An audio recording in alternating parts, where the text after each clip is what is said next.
La perfección cristiana, según el espíritu de San Francisco de Sales, por Emilio González y González, presbítero. Parte segunda, combate espiritual. Capítulo 1, necesidad que tenemos de combatir, esfuerzo y constancia. Fatigosos son los combates del espíritu, es verdad, pero cuán consolador y glorioso es el salir de ellos con victoria. Si Adán y Eva no hubieran desobedecido al Señor y no nos hubieran transmitido su primer pecado con todas sus funestas consecuencias, habríamos sido cosa muy fácil y deleitosa el cumplir en este mundo la voluntad de Dios y alcanzar nuestra perfección espiritual. En tal hipótesis nos hubiéramos visto adornados del don de la integridad.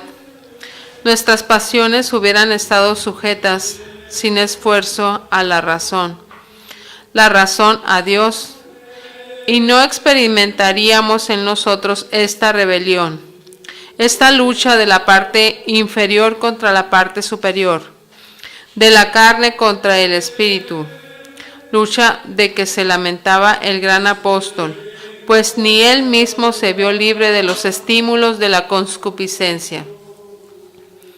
Mas al perder por el pecado de nuestros primeros padres la justicia original y con ella el don de la integridad, trastornóse el orden primero establecido por Dios, y quedamos condenados a tener que luchar con nosotros mismos y con otros muchos enemigos externos, viniendo a convertirse nuestra vida en una continuada guerra, en una espiritual milicia, como dice Job.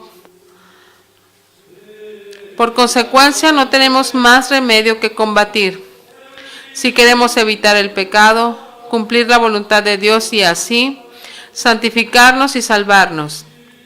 Nadie será coronado sino el que peleare legítimamente, afirma San Pablo. Y nuestro Señor Jesucristo nos dice: el reino de los cielos padece violencia, y solo los que se la hacen le arrebatarán. En esta lucha, en esta violencia que hemos de hacernos a nosotros mismos y que hemos de sostener contra todos nuestros enemigos espirituales, consiste la mortificación o abnegación cristiana, que nuestro divino Salvador exige de los que quieren seguir en pos de Él y ser sus discípulos. Pretender, pues, lector piadoso, alcanzar la perfección sin negarte a ti mismo, sin violentarte, sin combatir denodadamente, sería una ilusión. Sería pretender un imposible. Pero si bien no puede negarse que la lucha espiritual es difícil y dura, tampoco, sin embargo, debe exagerarse esa dificultad. Es necesaria, sí, la abnegación. Es preciso contrariar nuestras inclinaciones y deseos, pero entiéndase bien, no todos nuestros deseos ni todas nuestras inclinaciones, sino solo los deseos malos y aquellas inclinaciones que sean desordenadas, verbigracia. La inclinación a la venganza, la inclinación a la murmuración, a la impureza, a la vanagloria, etc. Pues tenemos muchas inclinaciones buenas, por ejemplo, la inclinación al trabajo, al estudio, a la piedad, a la misericordia y otras, que lejos de ahogarlas o destruirlas, debemos cultivarlas y sobrenaturalizarlas, acomodándolas a los movimientos de la gracia, la cual, a su vez, suele acomodarse a la naturaleza en lo que ésta tiene de recto y ordenado, perfeccionándolo y santificándolo. Asimismo, tenemos inclinación a otras cosas, aun de las que agradan a la naturaleza sensible, como son el comer, el dormir, el recrearnos, y sin embargo, no es necesario contrariar en absoluto o matar esa inclinación, sino solamente contenerla dentro de los justos límites, para no incurrir en desorden. De igual modo, hemos de luchar, ¿quién lo duda?, contra enemigos formidables de fuera, a saber, el mundo y el demonio. pero al fin estos son menos poderosos que la gracia de Dios, la cual ha de ser nuestra principal arma de combate. ¿No ha dicho Cristo nuestro Señor que su yugo es suave y su carga ligera? Esas palabras del Salvador dan a entender que, aunque la lucha espiritual sea de suyo difícil y costosa, Él, con la ayuda de su gracia, nos la hace suave y llevadera. En efecto, no combatimos nosotros solos, sino la gracia omnipotente de Dios juntamente con nosotros. Grande, enconado era el combate que sostenía el apóstol San Pablo contra la rebelión de su carne, que le abofeteaba, como él mismo dice, y contra toda suerte de enemigos interiores y exteriores. Y sin embargo, díjole el Señor: no temas, te basta mi gracia. Y alentado con estas palabras y apoyado firmemente en esa gracia divina, exclamaba después, lleno de confianza: todo lo puedo en aquel que me conforta. Igualmente nosotros lo podremos todo con la gracia de Dios, y con ella lograremos la perfección a que aspiramos. No tienes, pues, por qué desalentarte, alma devota, ante las dificultades de la lucha, sino, por el contrario, a prestarte a ella con ánimo esforzado, tanto más cuanto mayores sean los obstáculos y más enconados los enemigos con quienes hayas de pelear. Y si alguna vez, a pesar de tus esfuerzos y resoluciones, fueras herida en el combate, no te desalientes ni abandones el campo de batalla declarándote vencida. Humíllate en la presencia de Dios, pídele perdón y misericordia, desconfía más de ti y confía más en Él. Y revestida de nuevos ánimos, propón ser más firme en adelante. Mira lo que dice San Francisco de Sales: antes de morir que pecar, eso sí. Pero si tenemos la desgracia de cometer un pecado, primero perderlo todo que perder la esperanza, el ánimo y los buenos propósitos.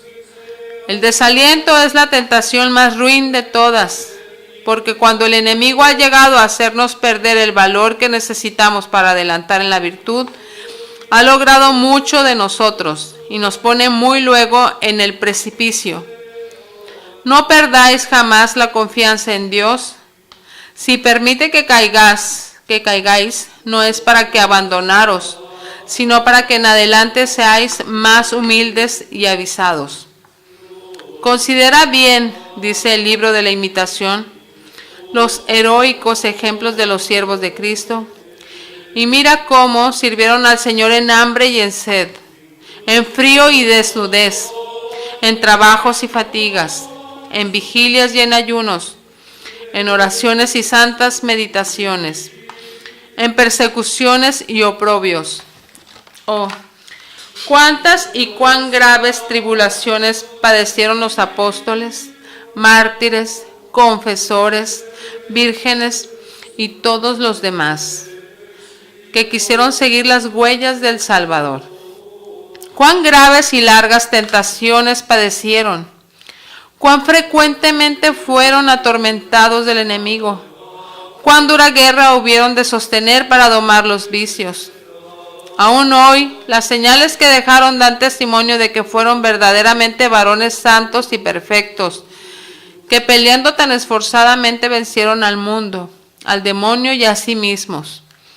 Dios los puso como deseados de perfección, y más nos debe mover su ejemplo para adelantar en la virtud, que no la muchedumbre de los tibios para aflojar y decaer de ánimo.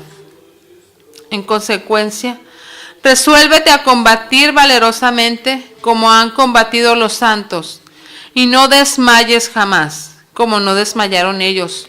Imítalos, sé firme y constante en la lucha hasta morir, pues como dice nuestro Señor Jesucristo, solo el que persevere hasta el final será salvo. Oye las palabras de Dios en el Apocalipsis: sé fiel hasta la muerte y te daré la corona de la vida. La corona de la vida. Oh, cuán grande es este premio que nos aguarda, el gozo y posesión de Dios por toda la eternidad.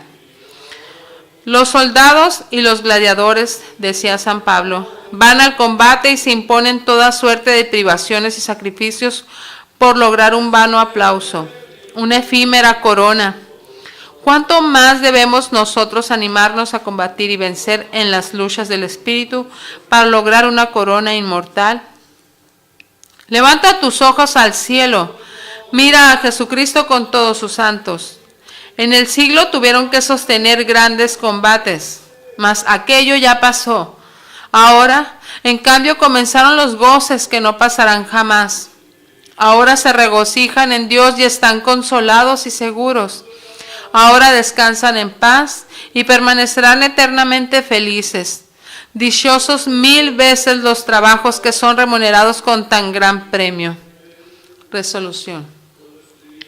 Confiando no en mis propias fuerzas, sino en la gracia de Dios, que nunca me ha de faltar, resuelvo luchar como lucharon los santos contra los enemigos de mi alma, y especialmente contra mí mismo, contra mi amor propio, mis pasiones y malas inclinaciones, sin desalentarme nunca por la duración o las dificultades de la lucha. Jaculatoria. Asistidme, Dios mío, en mis combates. Dadme el triunfo contra todos mis enemigos espirituales y concededme al fin de las luchas de esta vida la corona de la gloria.